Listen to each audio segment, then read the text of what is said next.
அன்பார்ந்த என் மனம் கவர்ந்த நேயர்களே, வாருங்கள். உங்களையெல்லாம் பார்க்கறதுல எனக்கு எவ்வளோ சந்தோஷமா இருக்கு தெரியுமா?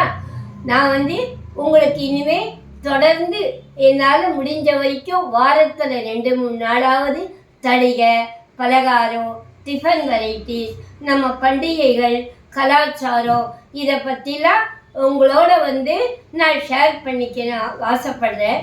எனக்கு என்ன சந்தோஷம் தெரியுமா? நாங்கள் எங்கே போனாலும் சரி, திருப்பதி போனாலும் சரி, திருச்சி போனாலும் சரி, ஒரு கல்யாண காட்சிக்கு போனாலும் சரி, நேயர்களாகிய நீங்களெல்லாம் எங்களோட சந்தோஷமாக பேசி எங்கள் நிகழ்ச்சியை தொடர்ந்து பார்க்க விரும்புகிறதா சொல்கிறது மனசுக்கு எங்களுக்கு அவ்வளோ சந்தோஷமாக இருக்குது. அதுக்காகவாவது அப்படின்னு இல்லை, உங்களோட சந்தோஷமாக சேர்ந்து இருக்கணும் அப்படிங்கிறதுனால இனிமேல் தொடர்ந்து நிகழ்ச்சிகளை கொடுக்குறோம்.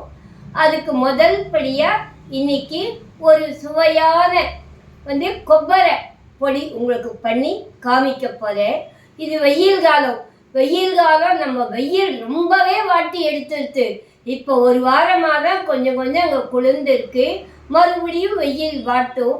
இந்த வெயில் காலத்தில் கண்ணெரிச்சல், வாய் புண்ணு, உடம்பெல்லாம் எரிச்சல், பாதங்கள் எரிச்சல் அப்படின்னு ரொம்ப அவஸ்தைப்படுறோம்.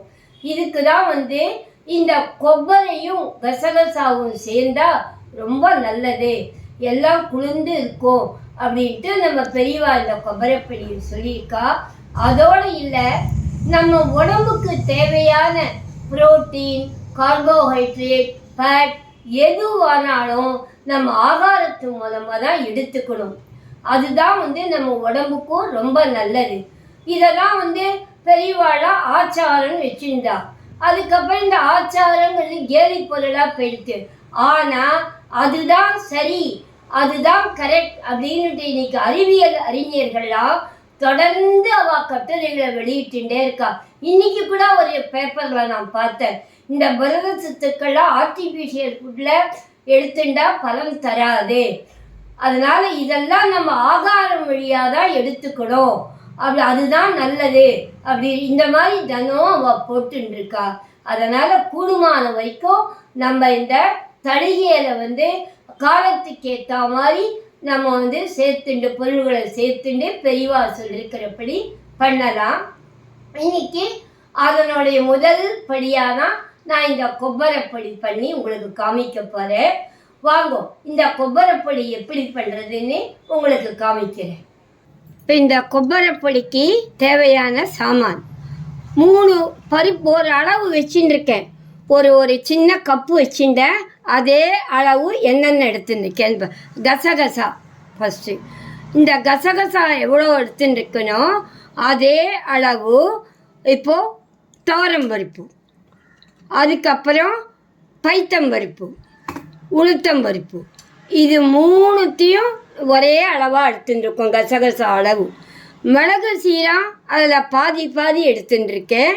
தனியாவும் இந்த பருப்பெல்லாம் எவ்வளோ அளவு எடுத்துட்டனோ அதே அளவு எடுத்துட்டுருக்கேன். கொப்பரை எவ்வளோ வேணாலும் போட்டுக்கலாம். நான் கொப்பரை ஒரு 2 கப்பு போட்டுருக்கேன். கறிவேப்பிலை ஒரு கைப்பிடி கறிவேப்பிலை அலம்பி வச்சுட்டுருக்கேன். இப்போ எல்லாத்தையும் வறுத்துக்கணும். இதுக்கு கடலைப்பருப்பு வேண்டாம், மிளகா வேண்டாம், உப்பு பெருங்காயம் அரைக்கச்ச சேர்த்துக்கலாம். இதுதான் இதுக்கு தேவையான சாமான். இப்போ இது எல்லாத்தையும் வறுத்துக்கலாம். முதல்ல பைத்தம்பருப்பு வறுத்துக்கணும். இந்த பைத்தம்பருப்பு ரொம்ப குளுமை, உடம்புக்கு நல்லது. பைத்தம்பருப்பு நல்லா சவக்க வறுத்துட்டேன். இதே மாதிரி ஒன்றுத்தையும் சவக்க வறுத்துக்கணும். இப்போது துவரம்பருப்பு இதையும் அதே மாதிரி சவக்க வறுத்துக்கணும். இப்போ துவரம்பருப்பும் சவக்க வறுத்துண்டாச்சு. இதையும் தாம்பாளத்தில் சேர்த்து விடணும். அடுத்தது உளுத்தம்பருப்பு. இந்த உளுத்தம்பருப்பையும் நல்லா சவக்க வறுத்துக்கணும். சில பேர் வாசனை வர வரைக்கும் வறுத்துண்டா போருங்கிற அது அந்த மாதிரியும் ரொம்ப சவக்க இல்லாமல் நல்லா கமகமான் வாசனை வரைச்ச எடுத்துடலாம். உளுத்தம்பருப்பும் இதோ நல்லா செவந்துடுத்து. இதையும் எடுத்து தாம்பாளத்தில் கொட்டிக்கிறேன். இப்போ மிளகு வந்து நல்லா பொறி படப்படான்னு மிளகு வெடிக்க ஆரம்பிக்கும். அதுதான், ஏன்னா இதில் மிளகுல வந்து செவக்கிறது தெரியாது. மிளகு வறுக்கச்சா ஒன்றுன்னா மிளகு வந்து வெடிக்கிற மாதிரி சவுண்டு வரும், அது வரைக்கும் வறுத்துக்கணும். சீரகமும் அப்படி தான். மிளகும் இதை பாருங்கோ வெடிச்சு எடுத்து மிளகையும் எடுத்து தாம்பாளத்தில் இது பண்ணிக்கிறேன். சீரகமும் படப்படன்னு வெடிக்க ஆரம்பித்து நிறுத்திடுங்க. இப்போ சீரகத்தையும் வறுத்தாச்சு, அதையும் தாம்பாளத்தில் சேர்த்து விடலாம். இப்போ தனியா வந்து வறுத்தாச்சு, தனியாவையும் பிளேட்டில் சேர்த்துக்கலாம்.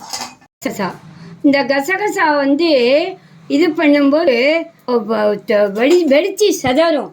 அதனால் வறுத்துட்டு வெடிக்கிறது ஒரு பிளேட் போட்டு மூடிக்கோங்க. மூடிண்டா அதுக்குள்ளேயே வந்து கசகசா பொரியும். இப்போ கசகசாவும் எண்ணெய் வறுத்துண்டாச்சு. இப்போ அதையும் பிளேட்டில் சேர்த்துடலாம். இப்போது கொப்பரையுமே வறுத்துக்கணும். அப்போ தான் நல்லா இருக்கும். ரொம்ப இது பண்ணக்கூடாது, கொஞ்சம் இது பண்ணிட்டா போதும். ஆமாம், ரொம்ப கொப்பரையும் பாருங்க நல்லா வறுத்துட்டேன். இந்த கொப்பரையும் அதில் வறுத்து வச்ச சாமானோட சேர்த்துடலாம். இப்போது உப்பையும் கொஞ்சம் பெருங்காய பொடியும் சேர்த்து வறுத்து போட்டுடலாம். இதை வறுத்துட்டு கடைசியாக கறிவேப்பிலையை போட்டுக்கலாம். உப்பு கொஞ்சம் வறுத்துண்டாதான் நல்லா இதுவாக இருக்கும், உரைச்சி இருக்கும், நல்லாவும் நெய்யரம் இல்லாத இருக்கும். அந்த உப்பையுமே எப்போவும் கொஞ்சம் இந்த மாதிரி பொடிகள்லாம் அரைக்கும்போது வறுத்துக்கணும். இப்போ கறிவேப்பிலையை வறுத்துக்கணும். இந்த கறிவேப்பிலையை நல்லா வறுத்துட்டு வானாயோட ஒரு 5 நிமிஷம் வச்சுடுங்க வறுத்துட்டு. அப்போ நல்லா ஒரு ஈரம் இல்லாத நல்லா பொடியாக வந்துடும் இந்த கறிவேப்பிலை. இந்த கறிவேப்பிலையை நல்லா இது வறுத்துட்டேன். இது அப்படியே கொஞ்ச நாளி வானாயை ஆஃப் பண்ணிவிட்டு மூடி வச்சிடலாம். பொடி அரைக்கும்போது இதை அதில் சேர்த்து பொடி அரைச்சிக்கணும். இப்போது இதை வறுத்து வச்சுருக்கேன் பாருங்க, எல்லாத்தையும் ஒன்றா சேர்த்துருக்கேன். இப்போ இதை ஜாரில் சேர்த்து அரைக்கலாம். அது ரொம்ப நைஸாக வேண்டாம், ரொம்ப நரன்னும் வேண்டாம், திட்டமாக அரைச்சிக்கணும். பொடி வந்து அரைச்சி எடுத்துட்டாச்சு. நல்லா கமன்னு வாசனை அடிக்கிறது.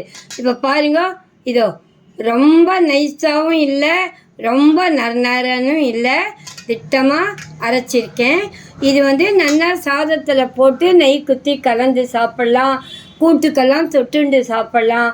ரொம்ப நல்லா இருக்கும், உடம்புக்கு ரொம்ப நல்லது. நீங்களும் கண்டிப்பாக இதை பண்ணி பார்த்துட்டு எங்களுக்கு ஃபீட்பேக் பண்ணணும். என்ன நேயர்களே, இந்த வீடியோ உங்களுக்கு பிடிச்சிருக்கா? கொப்பரை பொடி பண்ண தயாராகிட்டீங்களா? இந்த மாதிரி தொடர்ந்து உங்களுக்கு வாரத்தில் 2 நாள் அது 3 நாள் உங்களுக்கு சொல்லப்போகிறேன். நீங்களும் ரெடியாக இருங்கோ. உங்களுக்கு இந்த வீடியோ பிடிச்சதானா லைக் பண்ணுங்கள், கமெண்ட் பண்ணுங்கள், ஷேர் பண்ணுங்கள், மறக்காமல் சப்ஸ்கிரைப் பண்ணுங்கள். மீண்டும் அடுத்த நிகழ்ச்சியில் உங்களை சந்திக்கும் வரை உங்கள் கனகா பாட்டி.